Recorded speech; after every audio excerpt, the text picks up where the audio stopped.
Lundi 8 janvier 2023, c'est fait, Benoît Saint-Denis va affronter Dustin Poirier en co-main event de l'UFC Miami.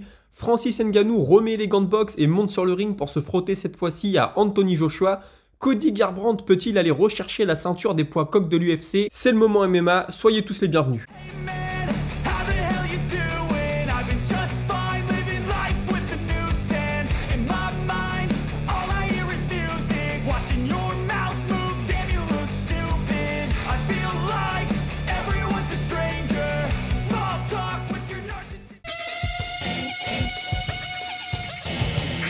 Et on bouscule les habitudes aujourd'hui, on commence avec de l'annonce de combat puisque Benoît Saint-Denis va affronter Dustin Poirier le 9 mars prochain à Miami en co-main event de l'UFC 299, combat en 5 rounds. C'est vraiment énorme pour Benoît Saint-Denis, je ne l'ai pas vu venir, je pense qu'on est nombreux dans le même cas, on parlait d'un combat entre Benoît Saint-Denis et Beneil Dariush la semaine passée. On avait vu que finalement ça ne se ferait pas. Déjà Dariush, c'était l'occasion pour Benoît Saint-Denis d'aller grappiller des places au classement. Mais alors là, Dustin Poirier, je rappelle que Dustin Poirier est classé numéro 3. Benoît Saint-Denis est 11 ou 12. C'est une magnifique opportunité. RMC Sport avait demandé à Dustin Poirier s'il était prêt à affronter Benoît Saint-Denis suite à sa victoire à New York. Dustin Poirier avait dit qu'il devait continuer à gagner, qu'il avait été impressionné par son combat, mais qu'il devait encore prouver des choses. Bah écoutez, je sais pas ce qui s'est passé en coulisses, parce que Dustin Poirier arrêtait pas de dire qu'il attendait le bon combat, il voulait un gros combat qui allait le rapprocher de la ceinture, un gros nom, etc. Il affronte Benoît Saint-Denis, l'opportunité est énorme pour le Français, je suis très content pour lui. S'il nous met une performance comme il a fait à ses derniers combats, et qu'il fait ça à Dustin Poirier en co-main event à Miami, je peux vous dire que ça va avoir un retentissement qui sera énorme. Alors, est-ce que le prochain combat, en cas de victoire, sera un combat pour la ceinture ? Je ne suis pas convaincu, puisqu'à l'UFC 300, Charles Oliveira et Arman Tsarukyan vont s'affronter et Dana White a déjà annoncé que le vainqueur affronterait Islam Makhachev. Islam Makhachev, qui apparemment est blessé, ne reviendra que cet été. Je pense que Benoît Saint-Denis aura encore un combat avant d'accéder à la ceinture. Après, tout est possible avec Dana White, tout est possible dans cette catégorie, mais vraiment là, c'est deux super combats que vient de nous annoncer Dana White. Charles Oliveira, il est contender numéro 1. Alors on disait qu'il allait avoir son rematch contre Islam Makhachev. Ensuite, on a entendu dire que ce serait plutôt Justin Gaethje. Et finalement, on apprend que voilà, Oliveira et Tsarukyan vont s'affronter. Vraiment là, la catégorie est en feu. Je suis totalement d'accord avec Ariel Helwani, alors qu'il avait tweeté hein, si vraiment tout ça est vrai. Moi, je suis sûr que c'est vrai. J'ai vu la vidéo de Dana White qui l'annonce. Alors, à moins que ce soit une intelligence artificielle qui nous joue un tour, mais je suis pas convaincu. Il dit gros respect à Dustin Poirier et Charles Oliveira qui donnent leur chance aux petits jeunes.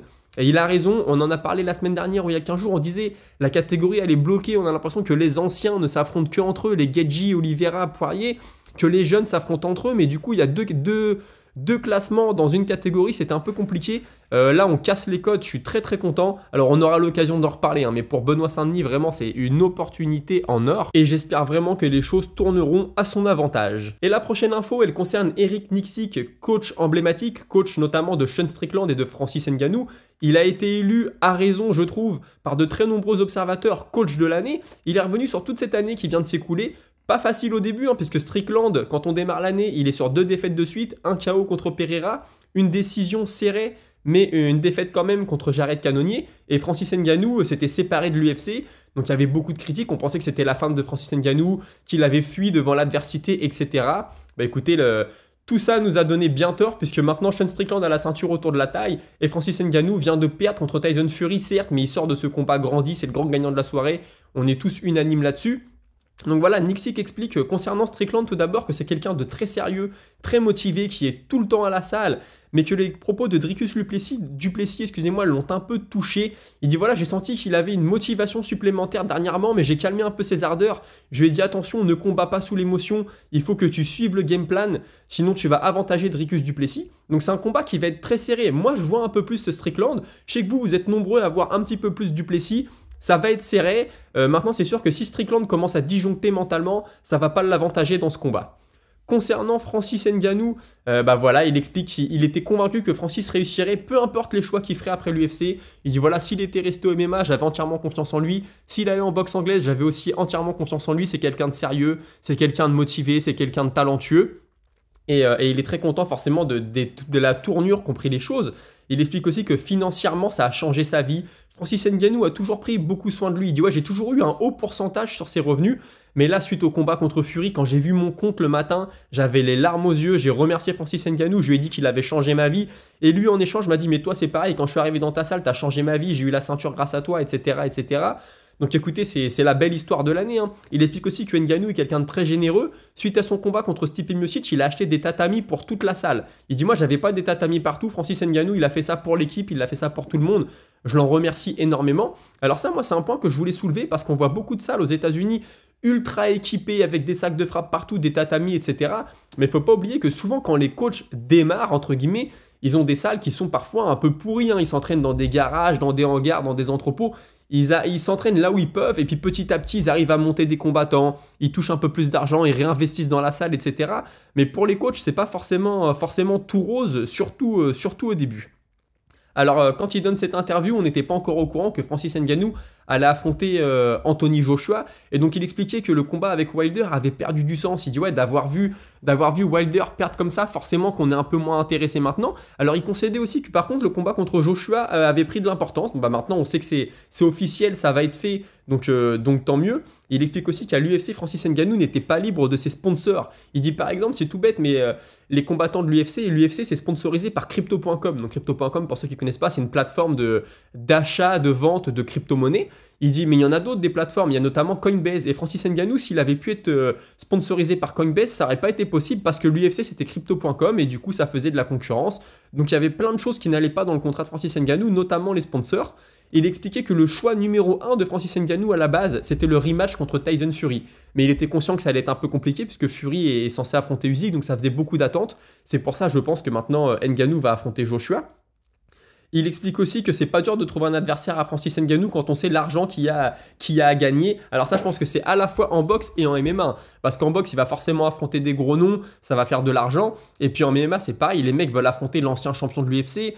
Aujourd'hui, dans l'inconscient collectif, Francis Ngannou c'est toujours le meilleur poids lourd. Alors on sait que Aspinall maintenant est tout là-haut, John Jones, mais vraiment on n'a pas vu Ngannou perdre la ceinture dans la cage, donc il y a toujours cette petite interrogation. Et puis forcément les mecs du PFL vont tous vouloir y aller. Enfin, on lui a posé une dernière question que je trouve très intéressante. On lui dit voilà, toi t'es un gars de Las Vegas, t'es né là-bas, t'as grandi là-bas, tu vis là-bas. Aujourd'hui, il y a beaucoup de combats de boxe anglaise, surtout chez les lourds, ça se passe en Arabie Saoudite. Le combat de Francis c'était là-bas, tu y as été. Qu'est-ce que t'en as pensé? Est-ce que l'Arabie Saoudite, c'est le futur de la boxe?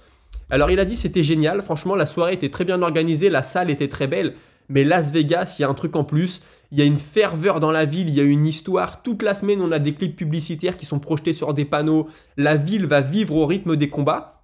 Et puis surtout après il y a la soirée après combat, l'after party, c'est la fête dans la ville, etc. Et il dit ça, il n'y a pas à Riyad. Riyad, t'as l'endroit du combat, la soirée du combat et après c'est fini. Alors après, vous me direz, le gars, c'est un Américain, ils sont très chauvins, on le sait, il vit à Las Vegas, il va pas descendre sa ville, mais je pense qu'on peut lui donner raison là-dessus. La boxe, il y a le show, il y a ce qui se passe dans le ring, et puis il y a tout ce qu'il y a autour, et je pense que la ferveur à Las Vegas, j'y suis jamais allé, j'aimerais y aller un jour, mais je pense que c'est quelque chose de très très particulier. Écoutez, la transition va être parfaite, on passe à la minute boxe. Et minute boxe que je commence bien sûr avec le combat entre Francis Ngannou et Anthony Joshua. Alors au début c'était juste une rumeur et très rapidement Eddie Hearn, le célèbre promoteur, agent, a confirmé, il a dit oui, le combat va avoir lieu, ça va avoir lieu en Arabie Saoudite et on va avoir une conférence de presse le 15 janvier à Londres et vous allez avoir plein de détails. C'est le gros lot pour Ngannou, c'est le gros lot pour Joshua. Est-ce que Ngannou peut le faire? Je sais pas. Georges Saint-Pierre en avait parlé très intelligemment il y a quelques semaines, je vous l'avais rapporté d'ailleurs. Il disait moi à la place d'Ngannou j'aurais fait un combat de MMA avant de retourner en boxe anglaise. Parce que là s'il perd contre Joshua, on va dire ouais c'est bon, il a eu un coup de chance contre Fury. Fury était à côté de ses pompes, il en a profité, bon bah c'était tant mieux pour lui, mais il est fini, et puis en MMA du coup sa valeur va baisser un petit peu, alors que s'il avait fait un combat de MMA là tout de suite après le combat contre Fury, il aurait fait énormément d'argent, ça aurait été massif, surtout qu'on parlait beaucoup d'un combat contre Wilder, un combat mixte, il prenait un peu moins de risques quand même que contre Joshua en boxe anglaise, et il aurait pu retourner ensuite en boxe anglaise et ça aurait été énorme. Écoutez, les choses ne se font pas comme ça, je sais pas ce qui se passe en coulisses. Francis Ngannou, je pense, voulait retourner à la boxe anglaise. L'opportunité était peut-être très belle pour lui aussi financièrement. C'est un combat que je vais regarder. Puis Anthony Joshua, il y a quelques années, on disait ça y est, c'est fini Joshua, on va plus jamais en entendre parler, il va tomber aux oubliettes. bah écoutez, il s'est refait la cerise hein, dernièrement, comme on dit. Et puis là, Francis Ngannou, c'est très bon pour lui. Donc, combat que je suis très content de voir. Sachez quand même qu'Anthony Joshua sera favori, moins 700. Francis Ngannou, lui, sera l'underdog à plus 500. Donc, c'est logique. Honnêtement, c'est logique quand même. Francis, ce qu'il a fait contre Fury, c'est très fort. Mais Anthony Joshua, c'est son sport, ancien champion du monde. Je trouve quand même que voir Francis Ngannou gagner, pourquoi pas. Mais aux yeux des bookmakers, forcément, ils mettent Joshua devant. L'info suivante, c'est Ryan Garcia. Alors là, ça parlait depuis un certain temps. Même Oscar De La Hoya avait dit « Tout mon focus en ce moment est pour faire un combat entre Ryan Garcia et David Haney. C'est ma priorité numéro 1 en 2024. » Et finalement, excusez-moi, on a Ryan Garcia qui dit j'ai prévenu ma team et tout le monde que mon prochain combat, ce sera contre Rolando Romero. J'espère beaucoup que ça va se faire. J'espère que ma team va comprendre ma décision. Mais c'est le prochain gros combat et c'est ce que je veux faire. » Donc David Haney lui a répondu ne mentionne plus jamais mon nom. Et puis Garcia lui a dit ouais t'inquiète pas tu seras de retour avec tes 30 000 pay-per-view vendus. Bon voilà, les deux se sont un petit peu chauffés.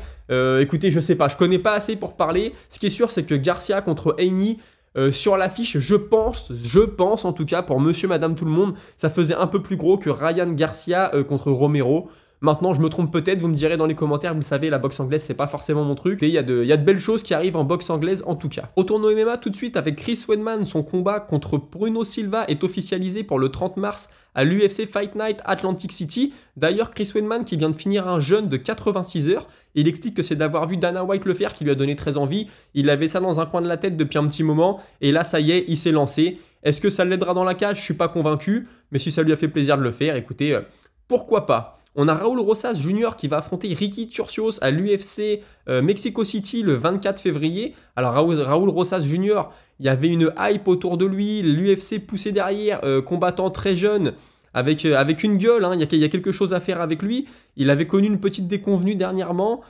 Qu'est-ce que ça va donner? On ne sait pas, mais en tout cas l'UFC Mexico City commence vraiment à avoir fière allure. Des nouvelles du feuilleton Tom Aspinall, Stipe Miocic, j'en ai parlé la semaine dernière, Aspinall pas très content de son sort qui pousse pour avoir la ceinture des poids lourds incontestés, hein. Son statut de champion intérimaire commence à lui peser un peu, on a l'impression surtout qu'il va le rester pendant un long moment. Il s'en était pris un peu à Stipe Miocic, alors gentiment, il avait expliqué que Miocic devait combattre, que Miocic ne méritait pas un combat pour le titre après toutes ces années d'inactivité. Miocic a fini par lui répondre, il lui dit écoute, c'est pas moi qui ai causé l'annulation du combat contre John Jones, c'était pas de mon ressort. Maintenant, t'inquiète pas, une fois que je l'aurai battu, on va pouvoir parler tous les deux et unifier la ceinture. Pas forcément la meilleure des nouvelles pour Tom Aspinall, il aurait préféré, je pense, que Miocic lui dise bah écoute, tu sais quoi, tu veux le combat, allez, on y va. Là, Miocic lui dit bah je vais quand même affronter John Jones, toi tu vas attendre et peut-être qu'après je t'affronterai. C'est de bonne guerre, j'ai envie de dire. Et puis Tom Aspinall qui a retweeté de nouveau, il a voulu clarifier les choses, il a dit moi je veux juste être le meilleur et combattre les meilleurs, c'est tout ce que je demande. Voilà, on le sait qu'il n'y a pas de manque de respect de la part d'Aspinall, il l'avait dit d'ailleurs, j'ai beaucoup de respect pour Stipe Miocic, mais en gros, faut comprendre ma position. Et puisqu'on parle de Tom Aspinall, il a été cité comme un des meilleurs pratiquants de jiu-jitsu brésilien à l'UFC, et pas par n'importe qui, par Gilbert Burns, qui a expliqué Charles Oliveira a un super jiu-jitsu, et il a beaucoup de records. Et donc je pense que Charles Oliveira est le meilleur pratiquant de JJB à l'UFC, mais il y en a un autre, j'ai entendu dire que Tom Aspinall avait un très gros jiu-jitsu, c'est ce que j'ai entendu dire. C'est rare d'avoir des combattants poids lourds, en tout cas ça faisait un moment qu'on a vu des combattants poids lourds à l'UFC avec un très très haut niveau de JJB, ça fait plaisir. Alors là on sait qu'il y a aussi Jailton Almeida qui arrive. Imaginez un combat Almeida-Aspinall et que ça arrive au sol. Alors je pense que ce serait pas le plan d'Aspinall d'aller au sol contre Almeida, même s'il est très bon, je pense qu'il voudrait garder le combat debout, surtout qu'on a encore des inconnus quant au niveau de Almeida en striking. Mais si le combat allait au sol et qu'on avait de beaux échanges, c'est assez rare chez les poids lourds et je serais vraiment très curieux de voir ça. Je vous parlais de Benoît Saint-Denis tout à l'heure, sachez qu'il va être le parrain de l'équipe de France militaire de MMA. Moi je trouve ça bien. Il est ancien militaire lui-même, très investi dans la cause nationale. Il a cette image de l'ancien militaire, le gars très patriote. C'est bien qu'il ne tourne pas le dos à son passé. Puis pour l'équipe de France militaire de MMA, je pense que c'est une très bonne chose. Le dernier dossier du jour, il va concerner Cody Garbrandt. Vous le savez, il reste sur une belle victoire par KO lors de son dernier combat face à Brian Kelleher. Il a expliqué que ça avait été un renouveau pour lui. Là, il est sur 2 victoires de suite. Hein. Il avait connu l'enfer, on le sait, ces dernières années. Il a expliqué que c'était un très bon camp, qu'il était plein de confiance, qu'il s'était entraîné au Performance Institute et que c'était génial. Il dit ouais, t'as toutes les équipes de médecins qui sont là, ils communiquent entre eux. T'as pas besoin d'aller voir un diététicien à gauche, un ostéopathe à droite et puis de faire le lien entre les deux. Là, toutes les équipes travaillent ensemble. Ils sont là pour notre performance. Tout est optimisé et je suis vraiment très content. Ça m'a permis de ne pas me blesser. J'ai été très bien suivi. Il explique qu'il avait beaucoup étudié Keller, pas lui, mais ses coachs. Il dit voilà, on savait quels étaient ses points forts, quels étaient ses points faibles. Et du coup, j'ai pu mixer mes points forts et les siens, ses points faibles et les miens, pour pouvoir vraiment donner une copie quasi parfaite. Il explique avoir retrouvé la passion. Il avait perdu la passion dernièrement. Et là, c'est en train de revenir. Il a fait un gros travail mental avec un psy à l'UFC Performance Institute, justement. Il dit ouais, ça m'aide dans ma carrière de combattant, mais aussi dans ma vie de tous les jours. J'avais besoin de me remettre à niveau mentalement. Et puis que suite au combat, il va prendre du repos, mais il explique que très souvent, il a eu des dépressions suite à ses combats. Il dit voilà, j'avais beaucoup d'anxiété, j'avais besoin de repos, mais je sentais que mentalement, j'étais pas au top quand j'avais pas de combat de prévu. Il y avait la redescente, tu montes en pression pour le combat, puis tout à coup, ça s'arrête, et là, il n'y a plus rien. Il explique que ça a été quelque chose souvent de très compliqué pour lui. Il explique que c'est pour ça que beaucoup de combattants combattent le samedi et dès le mardi tu les vois déjà de retour à la salle. Il dit ouais, c'est pas, les mecs sont motivés, mais c'est pas forcément ça la raison. La raison c'est que il n'y a pas grand chose d'autre à faire quand tu es combattant et parfois tu as du mal à te dire que tu vas prendre du repos, du temps pour toi parce que tu sais pas quoi faire et parce que tu as l'impression que les choses vont avancer sans toi. Il explique aussi que les blessures lui ont fait très mal au mental. Il dit moi ça a été mon gros souci à chaque fois que j'étais blessé, mentalement je prenais un coup. Et maintenant, je me rends compte que je combats pas mon adversaire, je combats pour moi. C'est moi-même que je combats, c'est moi-même que je dois battre à chaque fois que je rentre dans la cage. Mentalement, je me suis souvent posé des questions.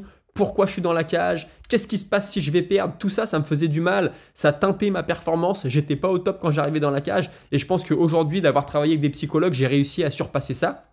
Il explique qu'à l'époque du combat contre Cruz, quand il a pris la ceinture, il était au top. Il dit ouais, j'étais en santé, j'étais affamé. C'est une performance qui pour moi était très particulière. C'était la première fois que j'accédais à la ceinture de l'UFC. Donc ça n'arrivera plus jamais, ce sera plus jamais la première fois. Je compte y retourner, mais ce sera la deuxième fois. Et puis surtout, il dit ouais, c'est une prestation qui est inimitable. Ce soir-là, j'étais intouchable. Et je pense pas que je pourrais un jour reproduire la même performance. D'ailleurs, on lui a dit ouais, t'aimerais reprendre Dominick Cruz aujourd'hui? Il dit non, parce que qu'est-ce que je peux lui faire de plus à part lui mettre un KO? Et là, je suis entièrement d'accord avec lui. La performance qu'il avait fait contre Dominick Cruz, je l'ai déjà dit. Mais moi, à l'époque, en plus, je pensais qu'il allait perdre ce combat. Je le pensais beaucoup trop limité. Il m'avait bluffé. C'était le combat quasi parfait, même si rien n'est jamais parfait. J'étais bluffé ce soir-là. Et c'est bien qu'ils le reconnaissent, qu'ils disent pas ouais, je pourrais encore mieux faire. Il est conscient que ce soir-là, je sais pas, il était touché par la grâce, comme on dit. Rien ne pouvait lui arriver. Ça ne lui arrivera probablement plus jamais, mais il faut qu'il tente vers ça s'il veut un jour retourner à la ceinture. Moi, j'y crois pas trop, mais lui, il a l'air d'être confiant là-dessus. En tout cas, il le dit. Il explique qu'il aimerait beaucoup affronter Figueiredo. Ce serait un combat super excitant et stylistiquement, ça pourrait être très joli. Les deux styles matchent bien. Je suis d'accord. En plus, c'est un ancien champion, lui aussi, et ça lui donnerait peut-être une chance pour le titre. Alors, je sais pas si ça serait une chance pour le titre tout de suite. Ce qui est sûr, c'est que c'est un combat intelligent, je pense, pour continuer à se reconstruire. Maintenant. Est-ce que ça lui donnerait tout de suite une accession au titre? Pas sûr, mais l'UFC aime beaucoup Cody Garbrandt. Ils savent que c'est un mec qui peut vendre, qui peut être vendeur. Il parle plutôt bien, il a une gueule. Dans la cage, tu sais qu'il peut lâcher des KO de dingue. Donc ce qui est sûr, c'est que je pense que l'UFC va faciliter son accession au titre. Et Figueiredo me semble un très bon combat pour continuer à progresser. Il explique aussi que Figueiredo est plus dangereux que O'Malley. Il veut O'Malley un jour. Il dit ouais, c'est un gros money fight. On a un bif l'un envers l'autre. Est-ce qu'on s'affrontera pour la ceinture? Je sais pas, mais je veux qu'un jour on s'affronte. Aujourd'hui, dans l'état actuel des choses, moi je mets quand même O'Malley devant Garbrandt. Je pense que Garbrandt, il y a quelque chose qui est parti. Ces derniers combats, quand il a perdu, on a vu que quand il était touché, il partait en vrille totale. Alors là, la chance qu'il a eu, c'est que le combat contre Keller, il n'a pas été touché. O'Malley, je pense, réussirait à le toucher, même sans le toucher durement. Il y aurait une touche à un moment. Et là, si Garbrandt dégoupille, O'Malley, c'est un contreur d'élite, c'est un sniper, le mec. Et puis je pense qu'O'Malley est à un stade de sa carrière où il est au top. Alors attention, O'Malley, s'il perd contre Chito Vera, il peut connaître la même descente aux enfers qu'a connu Garbrandt quand il a perdu contre Dillashaw. Hein. Mais aujourd'hui, à l'instant T, je vois O'Malley meilleur. Ça serait très intéressant que Garbrandt prenne Figueiredo, qu'il le batte, qu'il retourne à la ceinture. Alors là, il me ferait mentir, hein, parce que moi, je le dis terminé depuis un bon moment déjà. Ce serait une très belle histoire. L'avenir nous le dira. On a fait le tour de l'actualité pour aujourd'hui. Je vous propose de passer à la minute auditeur. Minute auditeur que je commence avec Fishman2539. Alors il réagissait à l'épisode de vendredi quand je parlais d'un combat entre Benoît Saint-Denis et Dariush. Je rappelle qu'on n'était pas encore au courant du combat contre Poirier.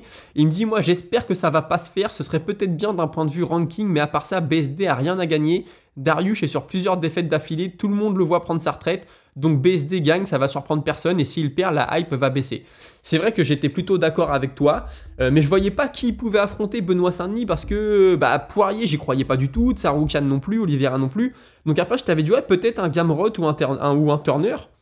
Après, il y avait David Rousseau qui nous disait « Ouais, ce que tu dis a du sens, mais comme Gamrot est booké, Dariush est la meilleure option pour BSD vu son palmarès. » Puis après, vous avez discuté un peu tous les deux, vous aviez parlé de Dan Hooker aussi, c'est vrai que tu aurais été pas mal, mais là, Dustin Poirier, je ne l'ai pas vu venir et c'est vraiment une opportunité de dingue.